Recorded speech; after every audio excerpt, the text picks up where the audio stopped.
Praise the Lord. Good morning. ప్రభు అయిన యేసుక్రీస్తు శుభనామంలో మీ అందరికీ వందనములు. చిన్న ప్రార్థనతో ఈరోజు దేవుడి వాగ్దానాన్ని స్వతంత్రించుకుందామా? మమ్మల్ని ఎంతో మిక్కిలిగా ప్రేమించినటువంటి మా ప్రియ పరలోకమందున్న తండ్రి, నీ ఘనమైన శ్రేష్టమైన నామాన్ని బట్టి వందనాలు చెల్లిస్తున్నాం ప్రభా. ఈ ఉదయకాల సమయంలో నీ సన్నిధిలో ఉంటున్న తండ్రి, మా అందరితో మాట్లాడండి. మాకు ఏ మాటలైతే అవసరమై ఉన్నాయో, మా ఆత్మీయ జీవితం ఎదుగుదలలో ప్రభా మాకు ఏ మాటలైతే అవసరమో ఆ మాటల్ని దయచేసి మమ్మల్ని బలపరిచి ఆదరించి ధైర్యపరచమని యేసు నామములో ప్రార్థిస్తున్నాము తండ్రి. ఆమేన్. ఈరోజు దేవుని వాగ్దానము జెకర్యా గ్రంథం 9వ అధ్యాయం 16వ వచనం. కాపరి తన మందను రక్షించినట్లు వారి దేవుడైన యెహోవా వారిని రక్షించును. జెకర్యా chapter 9 verse 16. Lord their God shall save them as the flock of his people. దేవుడిచ్చినటువంటి అద్భుతమైన వాగ్దానం మనందరి జీవితంలో నెరవేర్చబడును గాక. ఆమేన్. ఉదయకాల సమయంలో దేవుడు నాకు కాపరిగా ఉండాలని ఎంతమంది ఆశపడుతున్నారండి? మరి అందరికీ ఇష్టం కదా దేవుడు మన కాపరి, మనల్ని ముందుండి నడిపించాలని.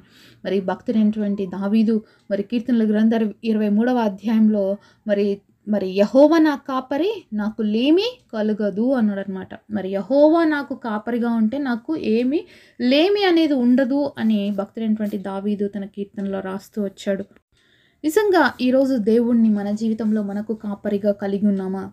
అవునండి, మా జీవితాల్లో మేము యేసయ్యని కాపరిగా కలిగి ఉన్నాము, అయినా కూడా మా జీవితంలో లేమి ఉంది, కొరత ఉంది అని ఆలోచిస్తున్నారా? నిజమే అండి, సహజంగా మనందరికి వచ్చే డౌట్ ఇది. దేవుడు లేమి ఉండదు నేను నీ కాపరిగా ఉన్నప్పుడు అని అంటున్నప్పుడు మన జీవితంలో ఎందుకు కొరతలు ఉన్నాయి అని మనం చాలాసార్లు బాధపడుతూ ఉంటాం కదా. నిజమే, కొరత అనేది ప్రతి ఒక్కరి జీవితంలో ఏదో ఒక సందర్భంలో కనిపిస్తుంది. బట్ ఆ కొరతను కూడా దేవుడు తీరుస్తాడనమాట. లేమి మనకి కలగకుండా చేస్తాను అని దేవుడు వాగ్దానం చేశాడు కాబట్టి తప్పకుండా ఏదైతే మనకి లేమిగా, ఏదైతే మనకి ఈరోజు మరి ఇబ్బందికరంగా మన జీవితంలో కనిపిస్తుందో వాటిని లేకుండా చేయడానికి ఆయన శక్తివంతుడు. మరి దేవుడు కాపరి కాబట్టి మనల్ని సమృద్ధిలోకి నడిపించాలని ఆశపడతాడు. ఎప్పుడన్నా చూసారా మరి గొర్రెల కాపరి తన ఇంటి దగ్గర ఒక ఫెన్స్ వేసుకొని అక్కడే గొర్రెలు పెట్టి మేపుతాడా, లేకపోతే మంచి స్థలాల్లోకి తీసుకెళ్ళి మేపుతాడా? ఒకసారి ఆలోచించండి. ఎప్పుడైనా కూడా కాపరి ఏం చేస్తాడు, వాటిని తీసుకెళ్తాడు, ఒక మంచి స్థలంలోకి తీసుకెళ్ళి అక్కడ పచ్చిక బయలలో వాటికి ఆహారం అనేది ఫీడ్ చేపిస్తాడు. ఇదే అనమాట మనందరికి కనిపించే ప్రాసెస్. ఏంటంటే నాకెందుకు ఇబ్బంది కలుగుతుంది అంటే, నడిపిస్తే ఇష్టం ఉండదు, అంటే నడవడం ఇష్టం ఉండదు. మనం అందరం ఏం కోరుకుంటాం తెలుసా? ఫెన్స్లోనే ఉండి దేవుడే మనకి అక్కడికే తెచ్చిచ్చేస్తే మనం తీసుకోవాలి అని ఆశపడతాం. కానీ దేవుడు అలా కాదనమాట. మనం దాటుకొని వెళ్ళి మనకు కావాల్సిన సమృద్ధిని మనం పొందాలి అని దేవుడు ఆశిస్తాడు. దేవుడికి మనకున్నటువంటి డిఫరెన్స్ ఇదే. మనం ఏంటంటే ఒక సర్కిల్ గీసుకొని ఇక్కడే ఉంటాను, నాకు కావాల్సినవన్నీ ఇక్కడికే వచ్చేయాలని మనం అనుకుంటాం. కానీ మన కాపరి అలా అనుకోడు. నేను ఒక స్థలంలోకి తీసుకెళ్తాను, అక్కడున్న సమృద్ధిని నువ్వు తీసుకో అని చెప్తున్నాడు. ఈరోజు మరి ఏ గొర్రెగా ఉండాలని మనం ఆశపడుతున్నాం? సమృద్ధిలోకి వెళ్ళే గొర్రెలుగా ఉండాలని ఆశపడుతున్నామా, లేకపోతే ఒకే ప్లేస్లో ఒక ఫెన్స్ లాగా ఉండి నాకు చాలా ఇక్కడే ఉంటాను అని అనుకుంటున్నాం? నిజంగా అక్కడే ఉంటాను అంటే మాత్రము మన జీవితంలో ఏమీ కూడా పొందుకోలేం దేవుడిచ్చే ఆశీర్వాదాలని. కానీ నేను కొంచెం దూరం వెళ్తాను, తర్వాత నేను సమృద్ధిలోకి ప్రవేశిస్తాను అని నువ్వు ఆశపడినట్లయితే తప్పకుండా నీ జీవితంలో సమృద్ధిని చూస్తావు. ఇప్పుడు ఫెన్స్లో నుంచి గొర్రెలు తీసుకువెళ్తున్నప్పుడు డైరెక్ట్గా ఏమి మంచి పచ్చిగల ప్లేస్ రాదు కదండి. మరి అవి నడవాలి కదా, కొంచెం దూరం నడవాలి. రోడ్ల మీద నడుస్తాం, మనం ఇప్పుడు కూడా చూస్తుంటాం గొర్రెలు వెళ్తూ ఉంటాయి. మరి వాటన్నిటినీ ఎన్నో వెహికల్స్ వస్తుంటాయి, రోడ్ల మీద క్రాస్ చేస్తూ వెళ్తాయి, ఎన్నో అడ్డంకులు వస్తుంటాయి. అయినా కూడా వాటిని ప్లేస్కి తీసుకెళ్సిన చోటికి ఆ కాపరి సురక్షితంగానే తీసుకెళ్తాడు ప్రతిరోజు. అలాగే ఈరోజు నీకు లేమిగా కనిపిస్తున్న పరిస్థితులు ఉండొచ్చు, ఈరోజు నీ జీవితంలో అవి దాటేకి చాలా ఇబ్బందిగా అనిపించవచ్చు, నీకు అంత కూడా కొంచెము కష్టతరంగా అనిపించవచ్చు. కానీ అది లేమి కాదు, నువ్వు ఆ సమృద్ధిలోకి వెళ్ళడానికి ముందు వస్తున్నటువంటి పరిస్థితులు అని గ్రహించాలి.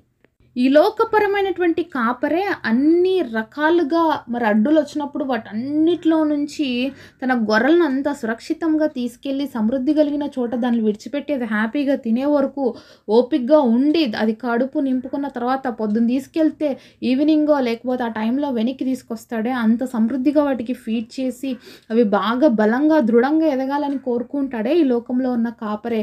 మరి మన పరమ కాపరండి, మన తండ్రి, మన సృష్టికర్త అయిన దేవుడు ప్రాణంగా ప్రేమించాడు. తన ప్రాణాన్నే మన కోసం ఇచ్చిన దేవుడు మనల్ని విడిచిపెడతాడా?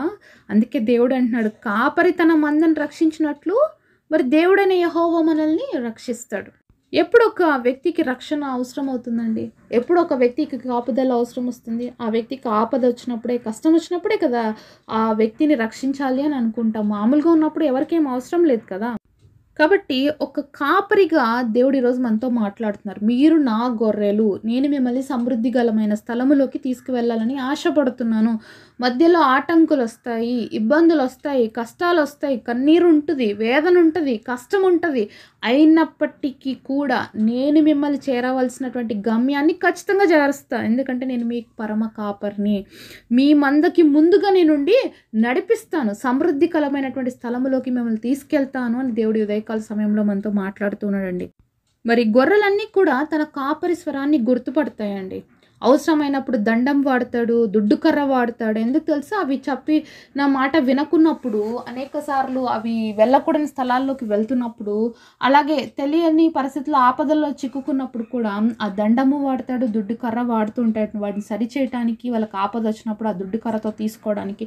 సో దేవుడు కూడా కొన్నిసార్లు మన జీవితాల్లో అలా వాడుతున్నప్పుడు కూడా మనకు కష్టంగా అనిపిస్తుంది అనమాట. ఎందుకు దేవుడు వాడతాడు అంటే, మన ఆత్మలు నిత్య నరకాగ్నికి పోకూడదు కాబట్టి దేవుడు తన దండమును వాడి మనల్ని సరిచేస్తాడు. ఈ సరిచేసే క్రమంలోనే మనకు అనిపిస్తుంది, నేను లేమిలో ఉన్నాను, నేను కష్టంలో ఉన్నాను, ఇబ్బందిలో ఉన్నాను అని మనకు అనిపిస్తుంది. కానీ అదంతటికి కూడా కారణం ఏంటంటే, నువ్వు ఉన్నత స్థితిలోకి వెళ్ళడానికి మాత్రమే. దేవుడు ఏది ఎవరికి డైరెక్ట్గా ఎప్పుడు ఇవ్వడండి, అనుభవపూర్వకంగా నేర్పించి మాత్రమే ఇస్తాడు. దేవుడు థియరిటికల్ దేవుడు కాదు, ప్రాక్టికల్ దేవుడు. ప్రతి పరిస్థితిలోకి మనల్ని తీసుకెళ్తాడు, మనల్ని టెస్ట్ చేస్తాడు, మనల్ని చూస్తాడు. మన సమర్థత ఏంటి, మన విశ్వాసం ఏంటి, మనం ఏ స్థితిలో ఉన్నామనేది దేవుడు ఖచ్చితంగా చెక్ చేస్తాడు మనల్ని. ఎందుకంటే ఆయన మన ప్రధాన కాపరి, మన ప్రధాన యాజకుడు. కాబట్టి మనల్ని పరలోక రాజ్యానికి భూమి మీద ఉన్నప్పుడే సిద్ధపరుస్తాడు. కాబట్టి ఈ ఈ ఈ లోకపరమైనటువంటి వాటిని మాత్రమే దేవుడు చూడడు, పరలోక సంబంధమైన వాటిని కూడా మనం చూసి మన ఆత్మను దేవుడు రక్షించుకుంటాడు. ఎప్పుడు సమృద్ధిలోకి తీసుకువెళ్ళడం అంటే ఏంటంటే, మనల్ని ఇక్కడ సరిచేస్తూ ఆ ఉన్నత స్థలంలోకి మనల్ని సిద్ధపరుస్తూ ఉంటాడు.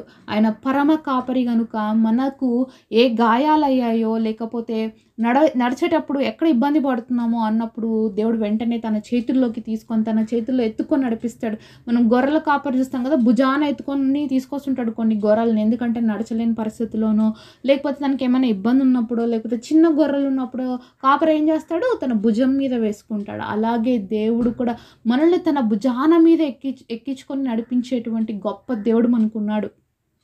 ఎందుకంటే ఆయనకు మనమంటే చాలా ప్రేమ, మనల్ని ఎంతగానో ప్రేమిస్తున్నాడు దేవుడు. కాబట్టి ప్రతి పరిస్థితిలో నుంచి మనల్ని విడిపించడానికి శక్తివంతుడు. అవసరమైనప్పుడు తన యొక్క భుజాల మీద తీసుకుంటాడు, అవసరమైనప్పుడు తన కౌగిట్లో మనల్ని భద్రపరుచుకుంటాడు, అవసరమైనప్పుడు మనల్ని నడిపిస్తాడు, అవసరమైనప్పుడు కష్టతరమైనటువంటి స్థితుల గుండా మనల్ని తీసుకెళ్తాడు.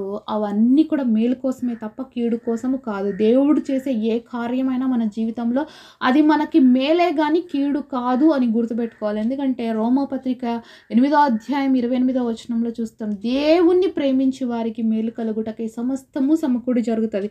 ఇది అందరికీ వర్తించదు మళ్ళీ, ఎందుకంటే దేవుని ప్రేమించే వారికి మాత్రమే వర్తిస్తుంది ఈ వాగ్దానం. ఎందుకంటే ఎవరు ఆయన ప్రేమను రుచి చూస్తారో, ఎవరు ఆయనతో వ్యక్తిగతమైన సంబంధం కలిగి ఉంటారో వాళ్ళకి తెలుసు, నాకు వచ్చిన ఈ కీడు దేవుడు నాకు ఆశీర్వాదకరంగా మారుస్తాడు అని. కానీ దేవుని ఎరగని వాళ్ళు అంటే క్రైస్తవేతరులు కాదండి, క్రైస్తవులే అంటే, కానీ దేవుడిని సంపూర్ణంగా తెలుసుకుని వాళ్ళు ఏమంటారంటే, దేవుడు నాకు ఎందుకు పంపించాడు ఈ కష్టం, దేవుడు నాకు ఎందుకు అనుమతించాడు ఇలాంటి పరిస్థితి అని బాధపడతారు. కానీ దేవుని ఎరిగిన వాళ్ళు ఈ పరిస్థితి నా మేలు కోసం వచ్చింది తప్ప కీడు కోసము రాలేదు అని ఖచ్చితంగా చెప్పగలుగుతారనమాట.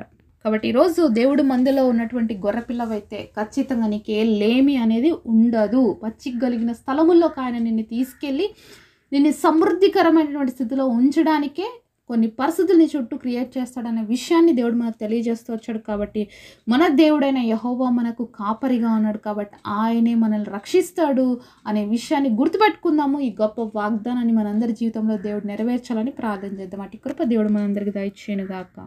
పరిశుద్ధులైన మా తండ్రి, మీరు మాతో మాట్లాడిన ప్రతి మాట కొరకై మిమ్మల్ని స్తుతిస్తున్నాను తండ్రి, మిమ్మల్ని ఘనపరుస్తూ ఉన్నాను ప్రభువా. అయ్యా, నువ్వు మా మంచి కాపరి అయ్యా, మీకు స్తోత్రాలు. ఈరోజు మమ్మల్ని అందరినీ చేతులకు అప్పగించుకుంటాం అయ్యా. నీ మందలో ఉన్న గొర్రె పిల్లలం తండ్రి మమ్మల్ని సమృద్ధికరమైన స్థలంలోకి నడిపిస్తున్నప్పుడు అనేకమైన సిచ్యుయేషన్స్ మా జీవితంలో వచ్చినప్పుడు కలవరపడక, భయపడక, ధైర్యముతో, విశ్వాసముతో మీతో కలిసి నడిచే కృపను మాకు ఇవ్వండి. ఉన్నత స్థితిలోకి మేమందరం చేరటానికి, నిత్య రాజ్యానికి వారసులు అవడానికి మా అందరికీ కృపని ఇవ్వమని యేసు నామములో ప్రార్థిస్తున్నాము తండ్రి. ఆమేన్.